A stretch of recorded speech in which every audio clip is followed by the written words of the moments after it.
नमस्कार दोस्तों, मैं हूं आपका होस्ट और दोस्त और आपका बहुत बहुत स्वागत है वाइस पाठशाला में। एक ऐसी जगह जहां पर पढ़ाई सिर्फ लर्निंग तक सीमित नहीं है बल्कि आपकी सोच और समझ तक जाएगी।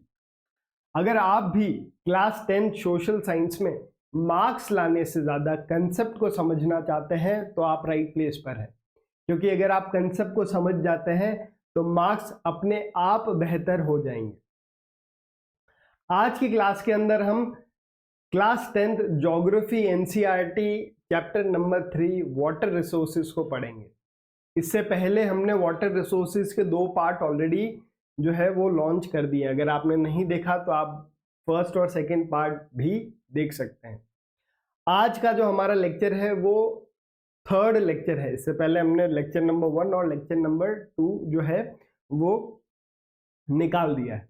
तो बिना किसी देरी के स्टार्ट करते हैं। स्टार्ट करने से पहले मैं आपको ये बता दूं, हमने लेक्चर नंबर 1 और लेक्चर नंबर 2 में क्या पढ़ा। लेक्चर नंबर 1 में जो है हमने शुरुआत की कि जो है रिसोर्सेज क्या होते हैं। रिसोर्सेज क्या होते हैं? वो सारी चीजें जो आदमी की जरूरत पूरी करता है। तो फिर सवाल ये आता है, सर वाटर एक रिसोर्स है क्या? बिल्कुल, वाटर एक रिसोर्स है। क्यों है वाटर रिसोर्स? क्योंकि वाटर भी जो है आदमी की जरूरतें पूरी करता है। हम जो है पानी को पीने के लिए काम में लेते हैं, नहाने के लिए काम में लेते हैं, खाना बनाने के लिए काम में लेते हैं। पानी से हम जो है वो इरिगेशन करते हैं, पानी से हम इलेक्ट्रिसिटी जनरेट करते हैं। तो पानी हमारी नीड्स को तरह तरह से सेटिस्फाई करता है। तो पानी भी एक रिसोर्स है। अब सवाल ये आता है, सर पानी रिसोर्स है, लेकिन पानी कैसा रिसोर्स है? रिसोर्सेज के बहुत सारे टाइप्स होते हैं। आपने चैप्टर नंबर 1 में पढ़ा होगा रिसोर्स एंड डेवलपमेंट में।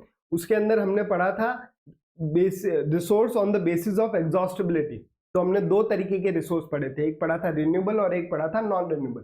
तो जो वाटर है वो रिन्यूएबल रिसोर्स है। रिन्यूएबल रिसोर्स मतलब वो रिसोर्स जो कभी खत्म नहीं होगा या वापस से नया हो जाता है। तो पानी एक जो है कभी खत्म नहीं होने वाला रिसोर्स है, या पानी जो है वापस से नया हो जाने वाला रिसोर्स है। पानी को रिन्यूएबल कौन बना रहा है? पानी वापस से नया कैसे हो रहा है, या पानी कैसे खत्म कभी क्यों नहीं होगा? पानी जो है रिन्यूएबल रिसोर्स बन रहा है हाइड्रोलॉजिकल साइकिल की मदद से या वाटर साइकिल की मदद से। हर साल जैसे बारिश आती है तो जो है वापस से पानी आ जाता है, और एक साल पानी चलता है, पानी सूख जाता है, फिर वापस वापस से बारिश आती है। तो पानी जो है वो लगातार रिन्यू होता रहता है। उसके बाद हमने पढ़ा था कि अर्थ में जो है वो 3/4 हिस्सा पानी से है, इसलिए अर्थ को हम ब्लू प्लैनेट बोलते हैं। लेकिन इस 3/4 हिस्सा जो अर्थ को कवर कर रहा है, इसमें से बहुत कम पानी जो है हम यूज कर सकते हैं, जिस पानी को हम बोलते हैं यूजेबल फ्रेश वाटर। अब ये जो यूजेबल फ्रेश वाटर है ये आप 3 जगहों से ले सकते हो। या तो आप डायरेक्ट बारिश के पानी को यूज कर सकते हो, या फिर आप सरफेस रन ऑफ, जो धरती के ऊपर पानी है जैसे लेक्स हो गए, रिवर्स हो गए, इनका पानी आप डायरेक्टली यूज कर सकते हो। या फिर थर्ड आता है ग्राउंड वाटर। इन 3 पानी को आप इंसान यूज कर सकते हैं, बाकी जो भी पानी अवेलेबल है उसको अपन यूज नहीं कर सकते। तो पानी कम मात्रा में है। उसके बाद मैंने बताया था कि अर्थ जो है वो 3/4 हिस्से पे उसके पानी है, और वाटर जो है वो एक रिन्यूएबल रिसोर्स है। फिर भी मेरे को जो है अर्थ पे कहीं कहीं जगह जो है वाटर स्कैर्सिटी देखने को मिलती है। अब ये वाटर स्कैर्सिटी क्या होता है सर? वाटर स्कैर्सिटी होता है पानी की कमी। मतलब अर्थ के 3/4 हिस्से पे पानी है, पानी एक रिन्यूएबल रिसोर्स भी है, लेकिन फिर भी मेरे को पानी की कमी देखने को मिल रही है। ऐसा क्यों है? अच्छा, पानी की कमी आपको वहां पर भी देखने को मिल सकती है जहां पर पानी है, और वहां पर भी देखने को मिलेगी जहां पर पानी नहीं है। आप एग्जांपल ले लो राजस्थान और कोलकाता का। कोलकाता में कभी कभार आपको पानी होने के बाद भी वाटर स्कैर्सिटी देखने को मिलती है, राजस्थान में आपको वाटर स्कैर्सिटी बारिश नहीं होने के कारण देखने को मिलती है। एक अनुमान भी है कि बाय 2025 2 बिलियन पॉपुलेशन जो है उसको वाटर स्कैर्सिटी फेस करनी पड़ेगी। मतलब 200 करोड़ लोग जो है वाटर स्कैर्सिटी को फेस करेंगे। तो एक ये गंभीर सिचुएशन है। पानी हमारे पास इतना है, उसके बाद भी पानी की कमी है। तो पानी की कमी क्यों है इसको हम जानते हैं, रीजंस फॉर वाटर स्कैर्सिटी।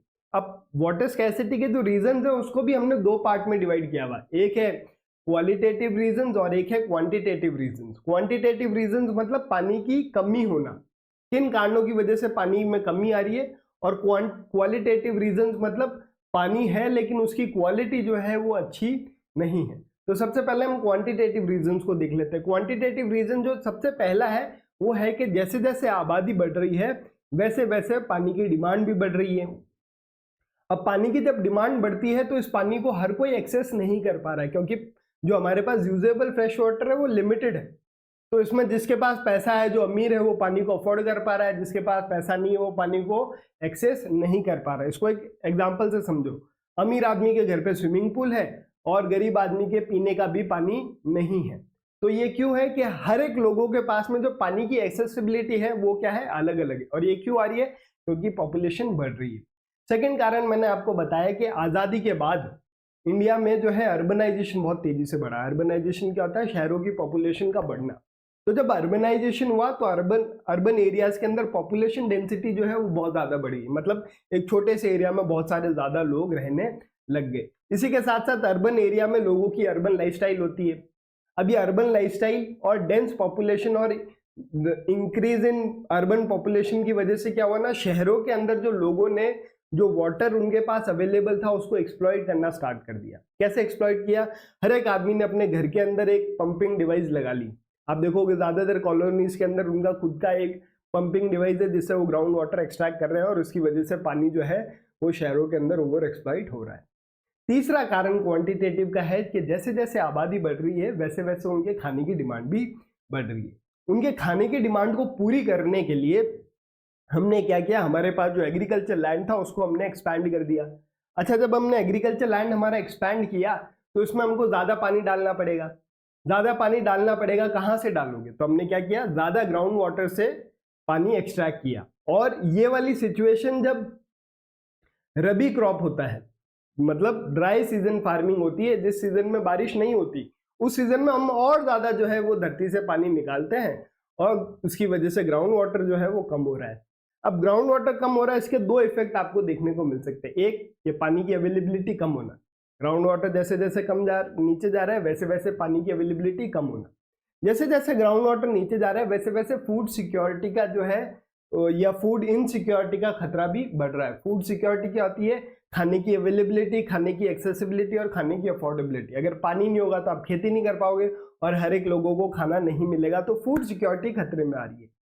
इसके सोल्यूशन क्या हो सकते हैं, इसका सोल्यूशन ये हो सकता है कि हम जो है वो ज्यादा से ज्यादा ड्राई लैंड फार्मिंग टेक्निक का उपयोग करें। ऐसी फार्मिंग करें जिसमें पानी कम लगता है। या फिर हम क्या कर सकते हैं, ड्रॉट रेजिस्टेंस क्रॉप, जो ऐसे पौधे जो सूखे को भी झेल लें, ऐसे पौधों की हमको खेती करनी चाहिए। इसमें एक फैक्ट भी बताया था मैंने आपको कि जो इरिगेशन है वो इंडिया में largest consumer of fresh water है। मतलब हमारे पास जितना यूजेबल फ्रेश वाटर है उसमें से ज्यादातर पानी जो है फ्रेश वाटर में खर्च हो जाता है। फोर्थ क्वांटिटेटिव रीजन मैंने आपको बताया कि आजादी के बाद जैसे जैसे इंडस्ट्रियलाइजेशन हुआ, इंडस्ट्रियलाइजेशन मतलब इंडस्ट्रीज का बढ़ना, अर्बनाइजेशन मतलब अर्बन पॉपुलेशन का बढ़ना, तो जैसे जैसे इंडस्ट्रीज बढ़ी, इंडस्ट्रीज में पानी की खपत भी बढ़ गई। पानी की खपत कैसे बढ़ गई, हर एक इंडस्ट्री में जो है पानी चाहिए फॉर वेरियस पर्पसेस। इंडस्ट्रीज में तरह तरह के काम के अंदर पानी उपयोग में आता है, तो उनका कंजम्पशन बढ़ गया। और इंडस्ट्रीज में जो इलेक्ट्रिसिटी आती है वो भी जो है वो पानी से आती है, मतलब पानी के द्वारा जो इलेक्ट्रिसिटी बनती है जिसको हम हाइड्रो इलेक्ट्रिसिटी बोलते हैं। ज्यादातर इलेक्ट्रिसिटी आपको जो है हाइड्रो इलेक्ट्रिसिटी देखने को मिलेगी इंडस्ट्रीज के अंदर। इसकी वजह से क्या हुआ, हमारे पास जो एग्जिस्टिंग वाटर है उसके ऊपर क्या हुआ, प्रेशर बढ़ रहा है और हमारे पास एग्जिस्टिंग जो फ्रेश वाटर है उसके अंदर कमी आने को देखने को मिल रही है। तो ये थे 4 क्वांटिटेटिव रीजन। क्वालिटेटिव रीजंस क्या है कि हमारे पास पानी अवेलेबल है लेकिन वो बैड क्वालिटी का है, क्योंकि उस पानी को हमने पल्यूट कर दिया है। कैसे कैसे पल्यूट किया, हमने हमारे घर का कचरा डाल दिया तो डोमेस्टिक वेस्ट से, इंडस्ट्रीज ने अपना कचरा डाल दिया तो इंडस्ट्रियल वेस्ट से, एग्रीकल्चर के अंदर हम जो केमिकल पेस्टिसाइड्स और फर्टिलाइजर्स यूज करते हैं वो जब किसी वाटर बॉडी में जाकर मिल जाते हैं तो उससे भी वाटर पल्यूट हो जाता है। वाटर पल्यूट हो जाता है, इसका मतलब वो पानी हमारे लिए हजार्डस है फॉर ह्यूमन यूज। इसके अंदर मैंने आपको एक रिपोर्ट का एग्जांपल भी दिया था, सिटीजन्स 5th रिपोर्ट। ये रिपोर्ट ये कहती है कि इंडिया के अंदर जितनी भी रिवर्स है, मेनली छोटी छोटी नदियां, वो सारी टॉक्सिक है। क्यों, क्योंकि वो सारी पल्यूटेड है। पॉल्यूशन के कारण क्या है, वही है कि जैसे जैसे आबादी बढ़ी, अर्बनाइजेशन बढ़ा, अर्बनाइजेशन बढ़ा तो डोमेस्टिक वेस्ट बढ़ा। जैसे जैसे आबादी बढ़ी तो उनकी डिमांड को पूरी करने के लिए नई नई इंडस्ट्रीज आई, उसकी वजह से इंडस्ट्रियल वेस्ट बढ़ा। जैसे जैसे आबादी बढ़ी, लोगों के खाने की डिमांड बढ़ी, तो उसकी वजह से जो है एग्रीकल्चर एक्सपैंड हुआ और उसके अंदर हमने केमिकल फर्टिलाइजर पेस्टिसाइड डाला, जिसकी वजह से वाटर की क्वालिटी जो है वो खराब हुई। ठीक है। इसके बाद जो है हम पढ़ेंगे causes of water scarcity. Water की कॉजेज क्या है, वाटर स्कैसिटी के कॉजेज क्या है। अभी तक हमने रीजंस पढ़े, क्वांटिटेटिव क्वालिटेटिव, अब हम कॉजेज की बात करेंगे। कॉजेज ऑफ वाटर स्कैसिटी क्या है? वाटर स्कैसिटी की अवेलेबिलिटी नहीं होना, मतलब पानी की अवेलेबिलिटी नहीं होना, इसकी वजह से भी वाटर स्कैसिटी हो सकती है। लेकिन जो ये पानी की अवेलेबिलिटी है, इसमें मैंने आपको बताया कि ये वेरी करती है ओवर स्पेस और टाइम। स्पेस मतलब जगह जगह पे वाटर की अवेलेबिलिटी वेरी करती है, और टाइम का मतलब आप किस महीने की बात कर रहे हैं, उस महीने के हिसाब से भी वाटर की अवेलेबिलिटी वेरी कर रही है। ये क्यों कर रही है? क्योंकि पूरे साल जो है वो बारिश नहीं होती है। तो ये तो हो गया over the water availability of water varies over time. Time में जो है, जैसे मैं बोल दूं जुलाई के टाइम पे जो है वाटर अवेलेबिलिटी है और दिसंबर में नहीं है। क्यों नहीं है? क्योंकि जो है सीजनल वेरिएशन है, हर टाइम जो है रेनी सीजन नहीं होता। स्पेस की अगर अपन बात करें कि बॉम्बे में पानी है, राजस्थान में पानी नहीं है, इसका क्या कारण हो सकता है? तो इसका कारण हो सकता है एनुअल प्रेसिपिटेशन। हर जगह एक समान बारिश नहीं होती, तो जहां पर ज्यादा बारिश वहां पर अवेलेबिलिटी ऑफ वाटर है, जहां पर नहीं बारिश वहां पर अवेलेबिलिटी ऑफ वाटर नहीं है। लेकिन मैंने इसमें आपको एक फैक्ट भी बताया था कि इंडिया की जो एवरेज रेनफॉल है वो है 114 सेंटीमीटर और इजराइल की एवरेज रेनफॉल है 25 सेंटीमीटर। इजराइल में वाटर स्कैसिटी नहीं है, लेकिन इंडिया में वाटर स्कैसिटी है। तो अवेलेबिलिटी ऑफ वाटर जो है ये बड़ा कारण नहीं हो सकता वाटर स्कैसिटी का। तो इसके और भी कारण है। क्या कारण है? सबसे पहला कारण है over exploitation of water resources. हम पानी को ओवर एक्सप्लॉयट कर रहे हैं, मतलब उसको पल्यूट कर रहे हैं, हम पानी को जितनी जरूरत नहीं उससे ज्यादा यूज कर रहे हैं। दूसरा कारण है excessive use of water. Excessive मतलब ज्यादा यूज या ज्यादा कंज्यूम करना पानी को। गांव का आदमी पानी कम कंज्यूम कर रहा है एज कंपैरेटिव टू शहर का। इसको एक एग्जांपल से समझो। गांव का आदमी नहाएगा एक बाल्टी से नहा लेगा, शहर में बाथ टब में नहा रहा है। दोनों ने नहाया लेकिन पानी का कंजम्पशन ज्यादा किया। और एक कारण है unequal access of water among different social groups. पानी की जो है अलग अलग सोशल ग्रुप के अंदर एक्सेसिबिलिटी भी डिफरेंट है। अमीर आदमी अफोर्ड कर पा रहा है, एक्सेस कर पा रहा है, गरीब एक्सेस नहीं कर पा रहा है। तो ये तो है कारण ऑफ वाटर स्कैसिटी। अब सवाल आता है नीड टू कंजर्व। पानी को बचाना क्यों जरूरी है? पानी को बचाना इसलिए जरूरी है क्योंकि हमारे को हमारी हेल्थ बचानी है। अगर गंदा पानी पियेंगे तो हमारी हेल्थ खराब हो जाएगी। पानी को इसलिए भी बचाना है ताकि फूड सिक्योरिटी बनी रहे, क्योंकि अगर पानी नहीं होगा तो आप खेती नहीं कर पाएंगे। पानी हमको इसलिए बचाना है ताकि जो लोग जिनकी रोजमर्रा की जिंदगी पानी के ऊपर डिपेंडेंट है उनकी जिंदगी चलती रहे। फॉर एग्जांपल फार्मर हो गया या फिशरमैन हो गया, इनकी रोजमर्रा की जिंदगी या पैसे कमाने की एक्टिविटी पानी के ऊपर डिपेंडेंट है। अगर पानी नहीं होगा तो ये पैसे नहीं कमा पाएंगे। फोर्थ कारण ये है कि अगर हम पानी को ओवर एक्सप्लॉइट करते हैं तो पानी की जो है वो इम्प्रोवाइज हो जाता है, उसकी क्वालिटी खराब हो जाती है, जिसकी वजह से हमारा जो नेचुरल इकोसिस्टम है वो डिग्रेड हो जाता है। पानी इकोसिस्टम का पार्ट है, पानी डिग्रेड हुआ इसका मतलब नेचुरल इकोसिस्टम डिग्रेड हुआ। इसी के साथ साथ हमको इकोलॉजिकल क्राइसिस भी देखने को मिल सकती है। इकोलॉजिकल क्राइसिस क्या होती है? मतलब जैसे एनर्जी फ्लो हो गया या नेचुरल इकोसिस्टम के अंदर दिक्कत आई तो इकोलॉजिकल क्राइसिस हो सकती है। मैं इसको एक एग्जांपल से बताता हूँ। जैसे वाटर बॉडी होती है ना, वो अपने आसपास का क्लाइमेट और रेनफॉल को इफेक्ट करती है। अगर वाटर बॉडी नहीं होगी या वाटर पूरा सूख गया तो क्या होगा ना, आपको इरेगुलर रेनफॉल्स देखने को मिलेगी। कहीं पर ज्यादा बारिश हो गई, कहीं पे कम बारिश हो गई, तो इकोलॉजिकल क्राइसिस आपको जो है वो देखने को मिल सकता है और इवेंचुअली अब जो है आम इंसान की लाइफ को खराब करेगी। तो अभी तक हमने पढ़ा वाटर स्कैरसिटी क्या होती है, वाटर स्कैरसिटी के रीजन, वाटर स्कैरसिटी के कॉजेज और वाटर को बचाना क्यों जरूरी है। ये हमने फर्स्ट लेक्चर में पढ़ा था। सेकेंड लेक्चर में हमने क्या पढ़ा कि पानी को हम कैसे बचा सकते हैं और कैसे कंजर्व कर सकते हैं। तो सेकेंड लेक्चर में हमने पढ़ा पानी को बचाने का और कंजर्व करने का एक तरीका जिसको हम बोलते हैं डैम्स। डैम्स क्या होते हैं? डैम्स होते हैं एक बैरियर होता है जो कि फ्लोइंग वाटर के अक्रॉस है। इसकी वजह से क्या होता है ना, पानी ऑब्स्ट्रक्ट हो जाता है, या पानी को हम डायरेक्ट कर देते हैं, या पानी के फ्लो को हम क्या कर देते हैं, रोक देते हैं। इसकी वजह से क्या होता है ना, इस बैरियर के पीछे एक बहुत बड़ा रिजर्वायर बन जाता है, या एक लेक बन जाता है, या फिर इंपाउंडमेंट बन जाता है। रिजर्वायर बड़ा, लेक उससे छोटा, इंपाउंडमेंट उससे छोटा। तो डैम क्या है? एक बैरियर है अक्रॉस फ्लोइंग वाटर। इसकी वजह से पानी रुक रहा है, पानी की दिशा बदल रही है और पानी का फ्लो कम हो रहा है, और इसकी वजह से पानी पीछे इकट्ठा भी हो रहा है जिसके अलग अलग नाम है, रिजर्वायर, लेक, इंपाउंडमेंट। ठीक है। पानी जो है, जो डैम जो है वो एक रिजर्वायर को रेफर कर रहा है, ना कि स्ट्रक्चर को। अभी अब जब मैं डैम बोलता हूं तब आपको आपके दिमाग में दीवार आती है, डैम का मतलब दीवार नहीं है, डैम का मतलब क्या, उसके पीछे का जो पानी इकट्ठा है उसको हम डैम बोलते हैं। ठीक है, हर एक डैम के अंदर आपको ज्यादातर स्पिलवे या वेयर्स देखने को मिलते हैं। स्पिल या वेयर क्या होता है, ये एक ऐसी जगह होती है जहां पर डैम के अंदर एक पानी का लेवल आने के बाद पानी अपना आप डैम से ओवरफ्लो होकर बाहर निकल जाता है। जैसे एक तो डैम गेट्स होते हैं, डैम गेट्स आदमी खुद रेगुलेट करता है, उसकी मर्जी आती है तब वो डैम गेट्स खोलेगा और उस पानी को अलग अलग जगह डाइवर्ट कर देगा। स्पिलवे या जो वेयर होता है उसमें पानी ऑटोमेटिकली एक लेवल पे आने के बाद निकल जाता है। इसकी वजह से क्या होता है ना, डैम के अंदर एक पानी का लेवल मेंटेन रहता है। फॉर एग्जांपल ज्यादा पानी आ गया और पानी को बाहर निकलने का रास्ता नहीं है तो डैम टूट भी सकता है, तो एक लेवल के बाद पानी अपना आप निकल जाता है, तो डैम का जो पानी है वो मेंटेन रहता है। ये नेचुरली होता है, गेट्स के अंदर मैनमेड होता है, आदमी जब इच्छा करती है वो करता है।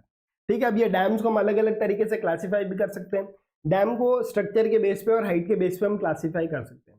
स्ट्रक्चर के बेस पे हम जो है मतलब किस मटेरियल का बना है डैम, तो डैम जो है वो टिम्बर का, लकड़ी का बन सकता है।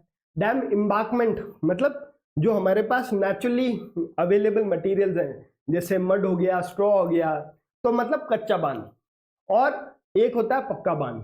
तो डैम जो है वो स्ट्रक्चर के बेसिस पे तीन तरीके का है, एक है टिम्बर मतलब लकड़ी का बांध, एक है एम्बांकमेंट जो कि कच्चा बांध, एक मैंसोरी मतलब पक्का बांध।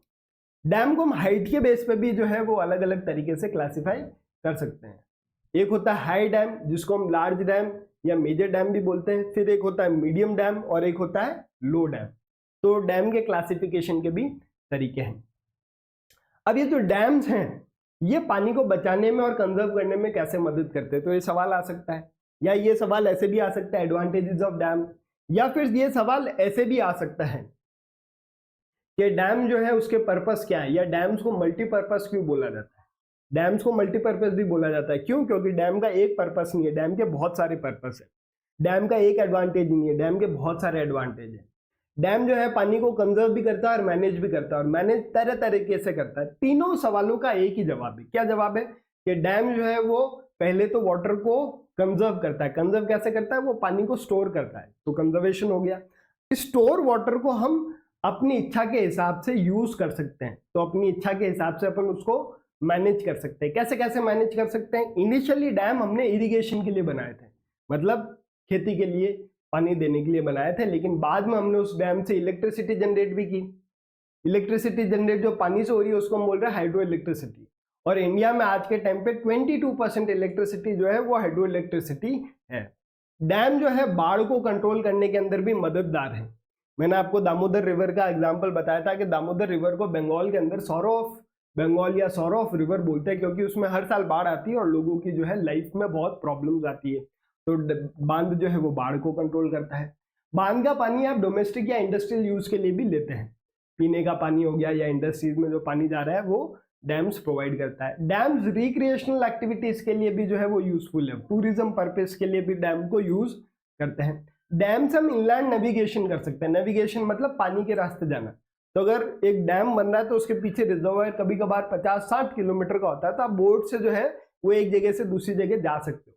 या फिर डैम जो है फिश ब्रीडिंग के लिए भी यूज कर सकते हैं। तो डैम के बहुत सारे एडवांटेज हैं, डैम को इसीलिए हम मल्टीपर्पज प्रोजेक्ट्स बोलते हैं। अब डैम के इतने सारे एडवांटेजेस हैं, तो हमने आज़ादी के बाद क्या किया ना, डैम्स के ऊपर बहुत फोकस किया। हालांकि जवाहरलाल नेहरू जो कि हमारे पहले प्रधानमंत्री थे, उन्होंने तो डैम्स को टेम्पल्स ऑफ मॉडर्न इंडिया भी बोल दिया था। क्यों बोल दिया था, क्योंकि उनको लगता था डैम जो है वो इंटीग्रेट डेवलपमेंट करेंगे, मतलब ऐसा डेवलपमेंट जो सभी चीज़ों को साथ में ले रहा है। कैसे, डैम्स एग्रीकल्चर को बढ़ावा देंगे, डैम्स इंडस्ट्रीज को बढ़ावा देंगे, डैम्स रूरल इकोनॉमी को बढ़ावा देंगे, डैम्स अर्बन इकोनॉमी को बढ़ावा देंगे। इसलिए आज़ादी के बाद हमने डैम से बहुत फोकस किया, ताकि हमने जो कॉलोनियल एरिया में जो हमारा बैकवर्डनेस रहा उसको ओवरकम कर दे डैम्स। लेकिन हमने देखा कि डैम्स के कुछ ओपोजिशन या डैम्स के कुछ नेगेटिव पॉइंट्स भी देखने को मिल रहे हैं। मतलब डैम्स की जब हमने अच्छी बातें की तो डैम्स की कुछ बुरी बातें भी हमने देखी। क्या है बुरी बात, सबसे पहले कि जब डैम बनता है तो वो नदी का नेचुरल फ्लो रोक देता है और नदी को फ्रेगमेंट कर देता है। इसकी वजह से दो प्रॉब्लम होती है। एक होती है सेडिमेंटेशन का फ्लो कम हो जाना, और दूसरा एक्वाटिक लाइफ जो है नदी की उसका डिस्टर्ब हो जाना। ये क्या है देखते हैं। सेडिमेंटेशन का फ्लो जब कम होता है, इसकी वजह से क्या होता है ना, बांध के नीचे मिट्टी जम जाती है। बांध के नीचे मिट्टी जम जाती है, इसका मतलब मिट्टी आगे नहीं जा पा रही। मिट्टी जब आगे नहीं जाती तो आगे वाली जो नदी है वो रॉकियर बन जाती है। मिट्टी जब आगे नहीं जाती है तो ये जो मिट्टी है जो नदियां लेके आती है वो एक तरह से फर्टाइल सॉइल है। अब ये मिट्टी यहीं आगे नहीं जा रही तो आगे वाला जो एरिया है वो धीरे धीरे इनफर्टाइल हो जाएगा। तो इसकी वजह से 3 नुकसान हो रहे हैं। बांध के नीचे सेडिमेंटेशन हो रहा है जिसकी वजह से कभी भी बांध ओवरफ्लो हो सकता है। बांध की वजह से मिट्टी यहीं जम गई तो आगे मिट्टी नहीं है तो रॉकियर बेड है। मिट्टी यहीं जम गई तो आगे मिट्टी नहीं जा रही तो वो जो है वो एरिया फर्टाइल नहीं हो रहा है। ठीक है। दूसरा मैंने बताया कि एक्वाटिक लाइफ को भी नुकसान है। एक्वाटिक लाइफ को क्या नुकसान है? एक्वाटिक लाइफ माइग्रेट नहीं कर पाती, इधर ही है, इधर नहीं जा पा रही, और वो स्पॉनिंग नहीं कर पा रही है। मछलियां जो है वो अलग अलग जगह अपने अंडे देती हैं, तो जब आपने उनको रोक दिया तो वो अंडे नहीं दे पा रही जो उसकी जगह है अंडे देने की।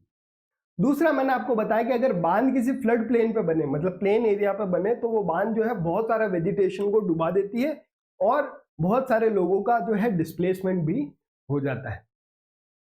तीसरा मैंने बताया कि जैसे जैसे बांध बने तो बांध ने जो है इरिगेशन के लिए वाटर बहुत आसानी से फार्मर्स को दिया। इसी वजह से फार्मर्स ने क्या किया ना, एग्रीकल्चर में पैटर्न लिया है। क्या पैटर्न लिया है? वो है वाटर इंटेंसिव और कमर्शियल क्रॉप्स की तरफ बढ़ गए। ऐसी खेती जिसके अंदर ज्यादा पानी लग रहा है। नेचुरल उनकी जो खेती है वो छोड़कर वो ऐसी खेती करने लगे जिसमें ज्यादा पानी लग रहा है। इसकी वजह से क्या नुकसान हो रहा है? सॉइल के अंदर सैलिनेशन जो है वो बढ़ रहा है। इसका मतलब सॉइल के अंदर सॉल्ट कंसंट्रेशन जो है वो बढ़ रहा है। एक मैंने आपको और कारण बताया था कि जो बांध है वो अर्थक्वेक को भी इंड्यूस करते हैं, मतलब बांध की वजह से अर्थक्वेक भी आ जाते हैं।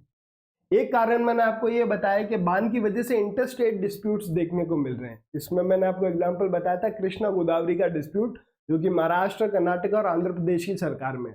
महाराष्ट्र सरकार ने क्या किया ना, कृष्णा रिवर पे कोयना डैम बना दिया, जिसकी वजह से नदी का आगे का फ्लो कम हो गया। मतलब कर्नाटक और आंध्र प्रदेश के पास कम पानी जा रहा है और उसकी वजह से उनकी एग्रीकल्चर और इंडस्ट्रीज के ऊपर प्रभाव पड़ा है। तो ये आपस में लड़ रहे हैं, इंटरस्टेट डिस्प्यूट।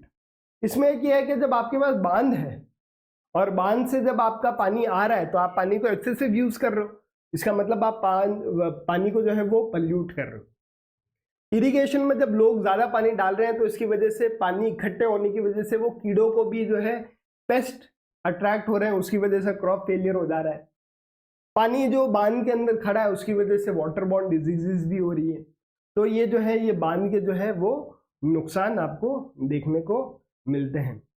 तो दूसरा कारण क्या हो सकता है वाटर को बचाने का और कंजर्व करने का? तो वही जो है हमारा आज का टॉपिक है। अब आप देखो, सिर्फ मेरे को 20 मिनट लगे हैं जिसके अंदर मैंने पिछले 2 घंटे की क्लास को रिवाइज करवा दिया, वो भी आराम से। तो 20 मिनट के अंदर आपका जो है वो पूरा चैप्टर हो रहा है। तो मैं अगर आपको मान के चलूं, अगर आप ढंग से पढ़ते हैं तो इस चैप्टर को मैक्सिमम 30 मिनट के अंदर आप आराम से खत्म कर सकते हैं। 30 मिनट के अंदर आपका वाटर रिसोर्सेस का चैप्टर A to Z हर एक लाइन आपको मैं जो है इस क्लास के अंदर रिवाइज करवा सकता हूं। तो जो है आप अगर एक बार पढ़ रहे हैं, इस वीडियो को देख रहे हैं और घर जाकर अगर आप उसको रिवाइज नहीं कर रहे हैं तो उसका कोई यूज नहीं है। क्योंकि अगर आपने अभी क्लास में पढ़ा, एक बार एनसीईआरटी की रीडिंग लगा ली और वापस से खुद से पढ़ लिया तो ये टॉपिक आपका एकदम क्लियर हो जाएगा। जो रैपिड रिवीजन आता है वो भी हम इसका करेंगे, लेकिन वो आपके तभी काम का आएगा जब आप एक बार इसको पढ़ा होगा। अभी जो मैंने बताया 20 मिनट, ये उसी बच्चे के लिए फायदेमंद है जिसने एक्चुअली में 2 क्लास देखी हुई है। तो जब उसने वो 2 क्लास देखी है तो उसको पता चला, अच्छा ये 2 क्लास को मैं 20 मिनट में ऐसे भी समराइज कर सकता हूँ। तो ये अगर आपको ट्रिक जाननी है कि कैसे पढ़ना है, कैसे याद करना है, तो आपको पूरे लेक्चर्स देखने पड़ेंगे, ऐसे नहीं काम चलने वाला। अच्छा, ये पिछले क्लास के जो है वो कुछ क्वेश्चंस थे, तो मैं आपको इसके आंसर बता देता हूं। दामोदर रिवर को हम referred of sorrow of Bengal बोलते हैं, ठीक है। भाखरा नंगल डैम जो है वो हिमाचल प्रदेश में है। एक तो वो सतलुज रिवर पे है, एक वो ब्यास रिवर पे है। इसका काम क्या है? इसका काम है, इसका जो पर्पस है वो है एक तो इरिगेशन और एक है इलेक्ट्रिसिटी जनरेशन।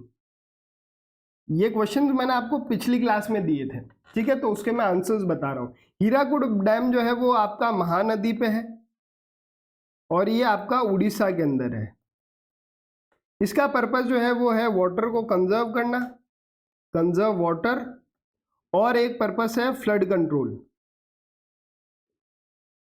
ठीक है, जवाहरलाल नेहरू ने बोला था डैम जो है वो क्या है, temples of modern India. Krishna Godavari dispute जो है वो आपका महाराष्ट्र, कर्नाटका और आंध्र प्रदेश की सरकार के बीच में। कोयना डैम जो है आपका कृष्णा रिवर के ऊपर है और ये आपका महाराष्ट्र में है।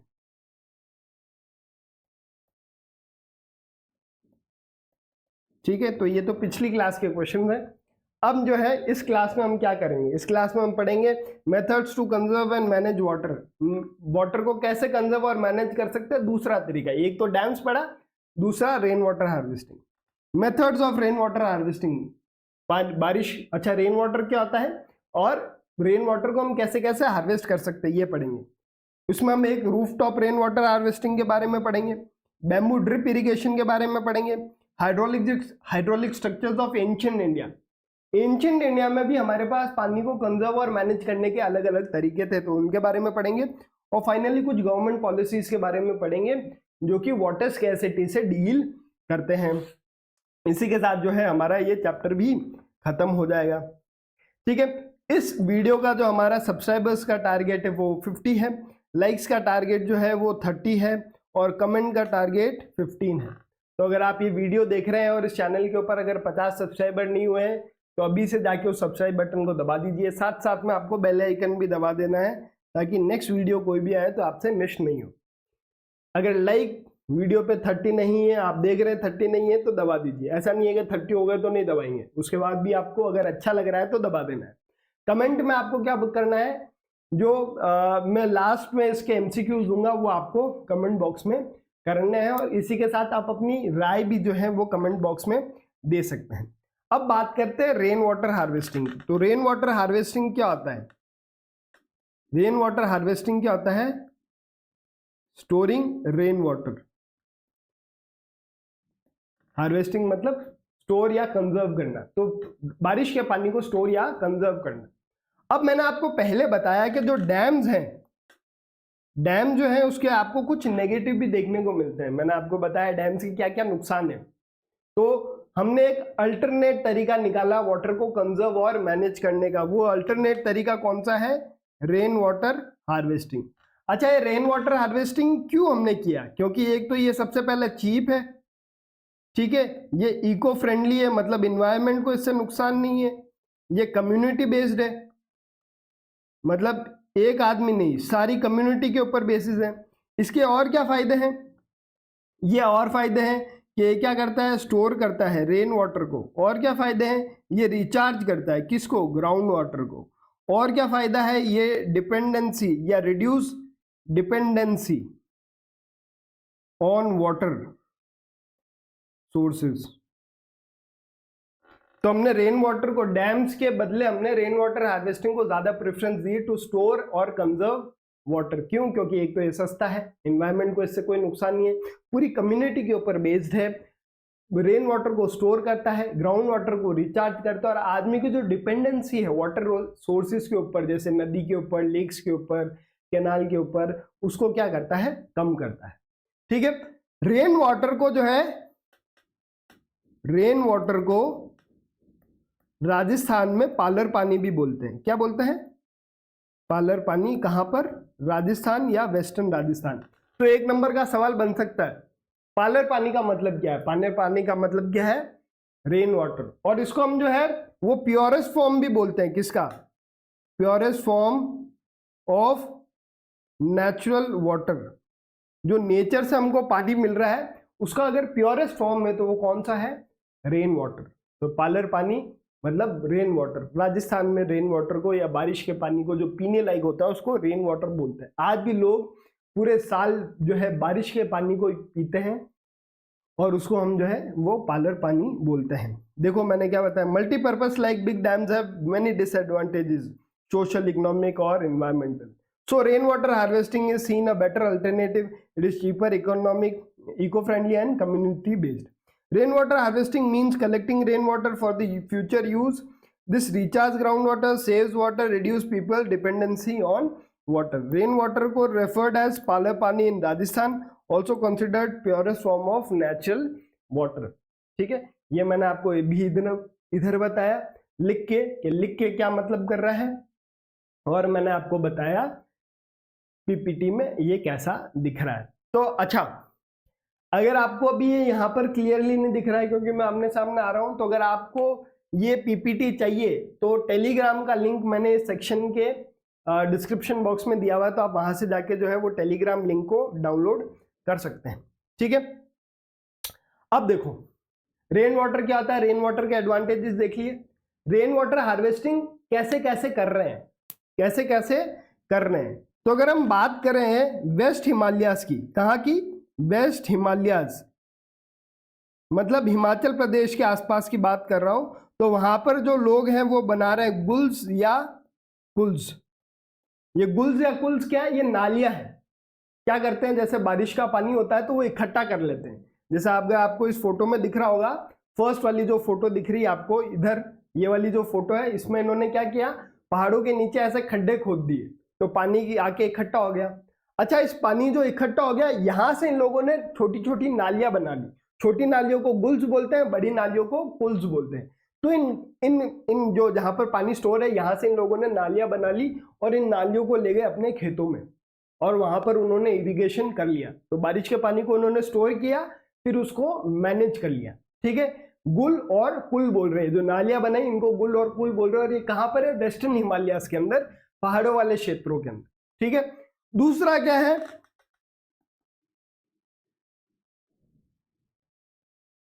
Inundation channels. ठीक है, और ये कहां बन रही है, आपकी बन रही है बंगाल के अंदर। बंगाल के अंदर हर साल बाढ़ आ रही है। ठीक है, बाढ़ आ रही है तो क्या करें।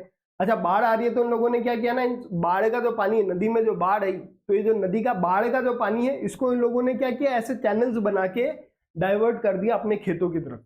अगर आप देखोगे तो ये फोटो के अंदर इधर तो है रिवर, और इस नदी में जब भी कभी बाढ़ आएगी, ये यहाँ पर रिवर है, इस नदी में जब भी कभी बाढ़ आएगी, इस बाढ़ का पानी इधर इस रास्ते से होता हुआ जो है उनके खेतों तक ले जाया जाएगा।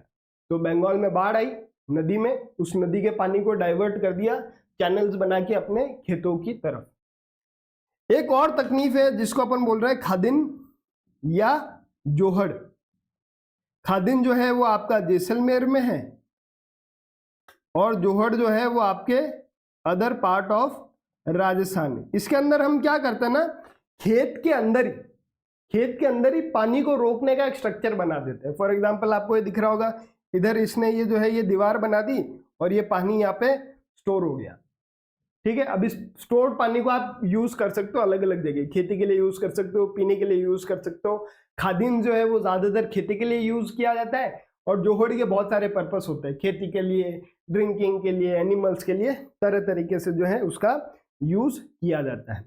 तो अभी तक हमने रेन वाटर हार्वेस्टिंग के 3 तरीके पढ़े, guls kuls, inundation channels in Bengal, khadin and johad in Rajasthan. Khadin हो गया आपके जैसलमेर में, और जोहड़ हो गया आपके अदर पार्ट्स ऑफ राजस्थान। इसको देखो, in hills and mountain region people build diversion channel like guls and kuls of western Himalaya for agriculture. Western Himalayas के हिली और माउंटेनियस रीजन में पीपल जो है वो डाइवर्शन चैनल्स बना रहे हैं, जिनको गुल्स और कुल्स बोल रहे हैं, for agriculture. In flood plains of Bengal people develop inundation channels to irrigate their field, बाढ़ का पानी को इरिगेट करने के लिए। In arid and semi arid region agriculture fields have converted into rain-fed storage structure that allow water to stand and moisture like soils. Khadins in Jaisalmer, johad in other parts of Rajasthan. Arid और semi arid region मतलब जहां पर बारिश कम होती है, तो लोगों ने अपने खेतों के अंदर बारिश के पानी को स्टोर करने के लिए स्ट्रक्चर्स बना लिए। एक कच्चा बांध आप मान सकते हो कि मान लो पानी का फ्लो इधर है, तो हमने इसके आगे दीवार बना दी तो फ्लो रुक गया, तो पानी यहाँ पर खड़ा है तो पानी धरती के नीचे बैठ जाएगा। तो उसकी वजह से जब हम अगली बार खेती करेंगे तो हमको कम पानी डालने को पड़ेगा, और इस पानी को हम अलग अलग पर्पस के लिए यूज कर सकते हैं। इसको हम खादिन बोलते हैं जैसलमेर में, जोहड़ बोलते हैं राजस्थान के बाकी अदर पार्ट्स में। इसके अलावा हम जो है राजस्थान के जो वेस्ट इलाका है वहां पे ज्यादातर लोग roof top rain water harvesting कर रहे हैं। Roof top rain water harvesting का मतलब क्या है?